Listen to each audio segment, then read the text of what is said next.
நீங்கள் பார்த்துக் கொண்டிருப்பது AJK டிவியின் புதுவை மாலை.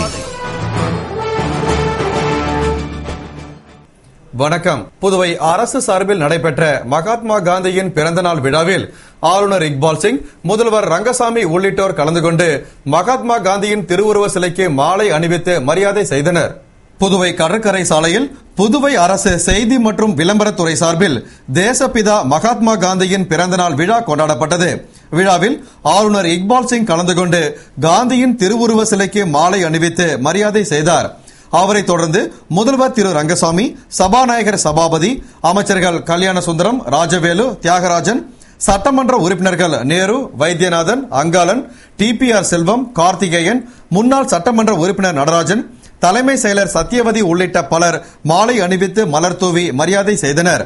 இதனைத் தொடர்ந்து பாரதியார் பல்கலைக்கூட மாணவர்களின் சர்வமத பிரார்த்தனையும் தேசபக்தி பாடல் நிகழ்ச்சியும் நடைபெற்றது.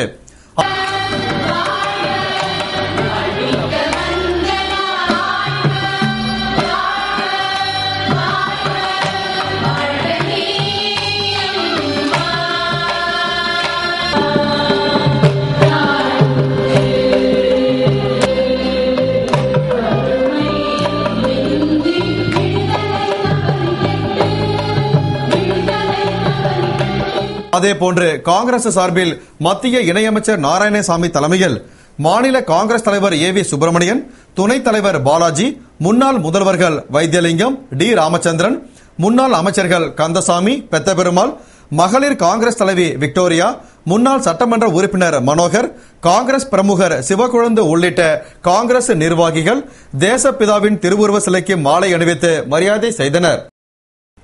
மென்பொருள் உற்பத்தியில் இந்தியா முதலிடத்தில் இருக்கிறது என்று நுகர்வோர் சட்டம் வெள்ளி விழா பயிற்சி பட்டறையின் நிறைவு விழாவில் மத்திய இணையமைச்சர் நாராயணசாமி பெருமிதத்துடன் கூறினார்.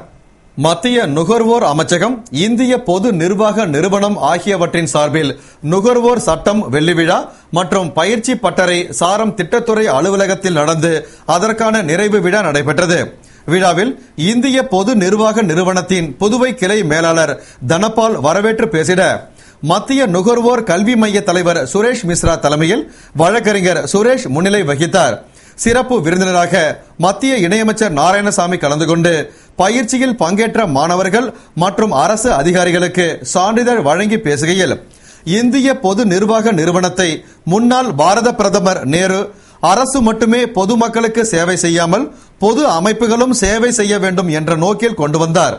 நிறுவனமும் சிறப்பான முறையில் பல்வேறு துறைகளில் தமது பங்களிப்பை செய்து வருகிறது. அதேபோன்று முன்னாள் பாரத பிரதமர் ராஜீவ்காந்தி நுகர்வோர் பாதுகாப்பு சட்டத்தை கொண்டு வந்தார். இதனால் இன்று மார்க்கெட்டில் கிடைக்காத பொருளே இல்லை என்கிற நிலை உருவாகியுள்ளது. எனவே அண்டை நாட்டை சார்ந்து இருக்க வேண்டிய நிலை இல்லாமல் பல துறைகளில் தன்னிறைவு அடைந்துள்ளோம். மேலும் மென்பொருள் உற்பத்தியில் இந்தியா முதலிடத்தில் இருக்கிறது என்று பெருமிதத்துடன் கூறினார். புதுவை அரசு சார்பில் நடைபெற்ற கர்ம வீரர் காமராஜர் நினைவு தினத்தில் முதல்வர் ரங்கசாமி கலந்து கொண்டு அவரது சிலைக்கு அஞ்சலி செலுத்தினார். புதுவை அரசு செய்தி மற்றும் விளம்பரத்துறை சார்பில் கர்ம வீரர் காமராஜரின் நினைவு தினம் அனுசரிக்கப்பட்டது. இதனை முன்னிட்டு ராஜா திரையரங்கம் அருகே உள்ள காமராஜரின் திருவுருவ சிலைக்கு முதல்வர் ரங்கசாமி மாலை அணிவித்து அஞ்சலி செலுத்தினார்.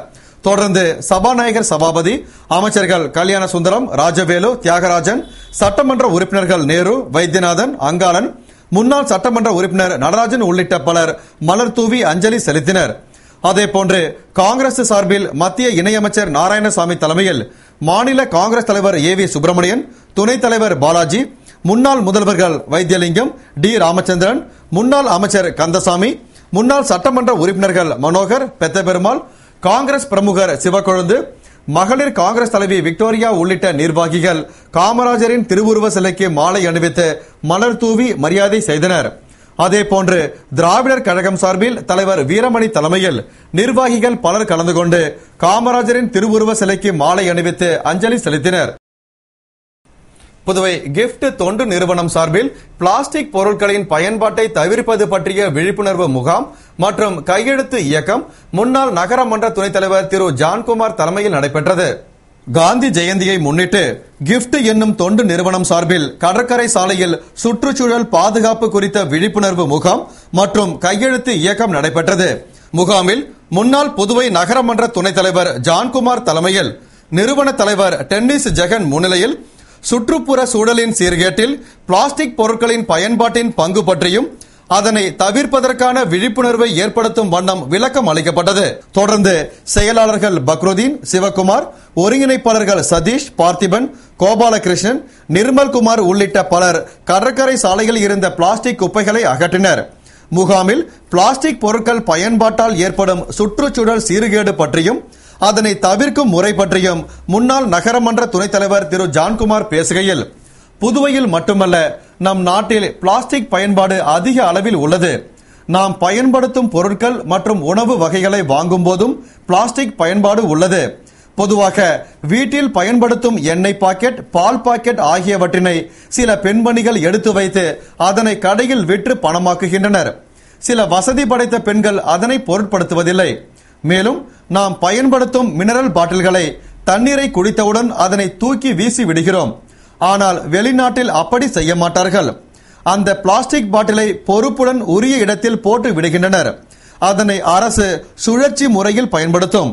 அதேபோல நமது இந்தியாவிலும் பிளாஸ்டிக் பொருட்களை வெளியே வீசாமல் சேமித்து வைக்க வேண்டும், மீண்டும் பயன்பாட்டிற்கு பயன்படுத்த வேண்டும் என்று சொன்னால் பிளாஸ்டிக் பொருட்களுக்கு நல்ல விலையை, அதாவது ஒரு கிலோவிற்கு 300 முதல் 500 ரூபாய் வரை கொடுத்தால் வீட்டில் உள்ள பெண்மணிகள் பிளாஸ்டிக் பொருட்களை சேர்த்து வைத்து மீண்டும் கடையில் கொடுத்து காசாக்குவார்கள். எனவே அரசு பிளாஸ்டிக் பொருட்களுக்கு வரி விதித்து விலையை ஏற்றினால் வீணாக பூமியில் போட்டு சுற்றுச்சூழலை பாதிக்கும் வகையில் இருக்கும் பிளாஸ்டிக் பொருட்கள் மீண்டும் சுழற்சி முறையில் பயன்படுத்தப்பட்டு சுற்றுச்சூழல் பாதுகாக்கப்படும் என்று பேசினார். புதுவை அரியாங்குப்பம் அரசு நடுநிலைப் பள்ளி பாரதிதாசன் சாரணர் படையின் சார்பில் சிறப்பு முகாமிற்கான துவக்க விழா நடைபெற்றது. புதுவை அரியாங்குப்பம் அரசு ஆரம்ப சுகாதார நிலையத்தில் அரசு நடுநிலைப் பள்ளி பாரதிதாசன் சாரண படையின் சார்பில் சிறப்பு முகாமிற்கான துவக்க விழா நடைபெற்றது. விழாவில் தலைமை ஆசிரியர் திவ்யநாதன் தலைமையில் சாரணர் சாரணியர் இயக்கத்தின் மாநில அமைப்பு ஆணையர் கிருபாகரன் வாழ்த்துரை வழங்கினார். முகாமினை ஆரம்ப சுகாதார நிலைய தலைமை மருத்துவ அலுவலர் புவனரட்சகன் துவக்கி வைத்தார். நிறைவாக ஆசிரியர் மதிவாணன் நன்றி கூறினார். முகாமில் சாரண சாரணியர் மாணவர்கள் ஆர்வமுடன் பங்கேற்று சுகாதார நிலையத்தில் துப்புரவு பணியினை மேற்கொண்டனர். முகாமிற்கான ஏற்பாட்டினை பள்ளி ஆசிரியைகள் செய்திருந்தனர். புதுவை காங்கிரஸ் கட்சி அலுவலகத்தில் காந்திஜி, லால் பகதூர் சாஸ்திரி பிறந்த தினம் மற்றும் காமராஜர் நினைவு தினம் மத்திய இணையமைச்சர் நாராயணசாமி தலைமையில் அனுசரிக்கப்பட்டது. புதுவை காங்கிரஸ் சார்பில் கட்சி அலுவலகத்தில் தேசப்பிதா மகாத்மா காந்தியின் பிறந்த தினம், லால் பகதூர் சாஸ்திரியின் பிறந்த தினம் மற்றும் காமராஜரின் நினைவு தினம் அனுசரிக்கப்பட்டது. இதனை முன்னிட்டு காமராஜர், காந்தி, சாஸ்திரி மூவரின் திருவுருவ படங்கள் சிறப்பாக அலங்கரிக்கப்பட்டது.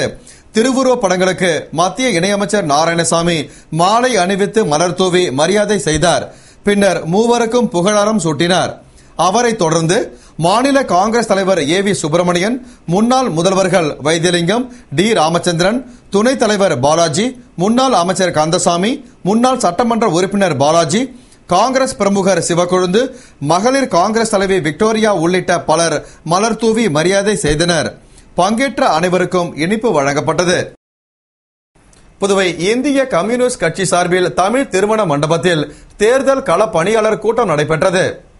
புதுவை சொக்கநாதன்பேட்டை தமிழ் திருமண மண்டபத்தில் தேர்தல் கள பணியாளர்கள் கூட்டம் நடைபெற்றது. கூட்டத்திற்கு தொகுதி செயலாளர் கண்ணன் தலைமையில் மாநில குழு உறுப்பினர்கள் ஜெயபால், பலராமன் ஆகியோர் முன்னிலை வகித்தனர். சிறப்பு அழைப்பாளர்களாக தேசிய குழு உறுப்பினர் விஸ்வநாதன், மாநில செயலாளர் நாரா கலைநாதன், மாநில செயற்குழு உறுப்பினர் சேது செல்வம் ஆகியோர் கலந்து கொண்டு சிறப்புரை ஆற்றினர். கூட்டத்தில் இந்திரா நகர் சட்டமன்ற தொகுதி இடைத்தேர்தலில் என்ஆர் காங்கிரஸை ஆதரித்து அதன் வேட்பாளர் தமிழ்ச்செல்வனுக்கு ஜக்கு சின்னத்தில் வாக்களிக்க வேண்டும் என்று தீர்மானிக்கப்பட்டது. கூட்டத்தில் கட்சியின் மாநில தலைவர்களும் தொகுதி நிர்வாகிகளும் பங்கேற்றனர். புதுவை நோனாங்குப்பம் அருள்மிகு சுயம்பு ஸ்ரீ திரிசூலி அம்மன் ஆலயத்தில் நவராத்திரி கோலு விழாவில் ஸ்ரீ லலிதா திரிசூலி தேவி ஹோமம் நடைபெற்றது. புதுவை அரியாங்குப்பம் நோனாங்குப்பத்தில் எழுந்தருளியுள்ள அருள்மிகு சுயம்பு ஸ்ரீ திரிசூலி அம்மன் ஆலயத்தில் 10ஆம் ஆண்டு நவராத்திரி கோலு விழா கடந்த 27ஆம் தேதி துவங்கி கோலாகலமாக நடைபெற்று வருகிறது. விழாவினை முன்னிட்டு 5ஆம் நாள் உற்சவமாக அம்மனுக்கு சிறப்பு அபிஷேகம், ஆராதனை நடந்து வைஷ்ணவி அலங்காரம் செய்யப்பட்டது. தொடர்ந்து திருமண பாக்கியம், குழந்தை பாக்கியம், மாங்கல்ய பாக்கியம் உண்டாக ஸ்ரீ லலிதா திரிசூலி தேவி ஹோமம் நடத்தப்பட்டது. இதில் திரளான பக்தர்கள் கலந்து கொண்டு வழிபாடு செய்து அம்மன் அருள் பெற்றனர். பங்கேற்ற அனைவருக்கும் உபயதாரர்கள் சார்பில் பிரசாதம் வழங்கப்பட்டது. விழாவிற்கான ஏற்பாடுகளை அறங்காவல் குழுவினர், விழா குழுவினர் மற்றும் ஊர் பொதுமக்கள் செய்திருந்தனர். புதுவை ரெட்டியார்பாளையம் ஸ்ரீ ராஜராஜேஸ்வரி ஆலயத்தில் நவராத்திரி விழாவினை முன்னிட்டு அம்மன் ஐஸ்வர்ய லட்சுமி அலங்காரத்தில் பக்தர்களுக்கு காட்சியளித்தார். புதுவை ரெட்டியார்பாளையம் காவேரி நகரில் வீற்றிருக்கும் ஸ்ரீ ராஜராஜேஸ்வரி அம்மன் கோவில் 8ஆம் ஆண்டு நவராத்திரி விழா சிறப்பாக கொண்டாடப்பட்டு வருகிறது. இதனை முன்னிட்டு ஒவ்வொரு நாளும் ஒவ்வொரு சிறப்பு அலங்காரத்தில் அம்மன் காட்சி தந்து பக்தர்களுக்கு அருள்பாலித்து வருகிறார். அதன்படி 5ஆம் நாள் விழாவினை முன்னிட்டு அம்மனுக்கு சிறப்பு அபிஷேகம், ஆராதனை செய்யப்பட்டது. பின்னர் ஐஸ்வர்ய லட்சுமியாக அலங்காரம் செய்யப்பட்டது. சிறப்பு அலங்காரத்தில் சிறப்பு பூஜைகளுடன் அம்மன் பக்தர்களுக்கு அருள் பாலித்தார். விழாவில் திரளான பக்தர்கள் பங்கேற்று சுவாமி தரிசனம் செய்தனர். கலந்து கொண்ட அனைவருக்கும் பிரசாதம் வழங்கப்பட்டது. விழாவிற்கான ஏற்பாட்டினை ஆலய நிர்வாக குழுவினர் மற்றும் பொதுமக்கள் செய்திருந்தனர். இத்துடன் செய்திகள் நிறைவடைந்தன. வணக்கம்.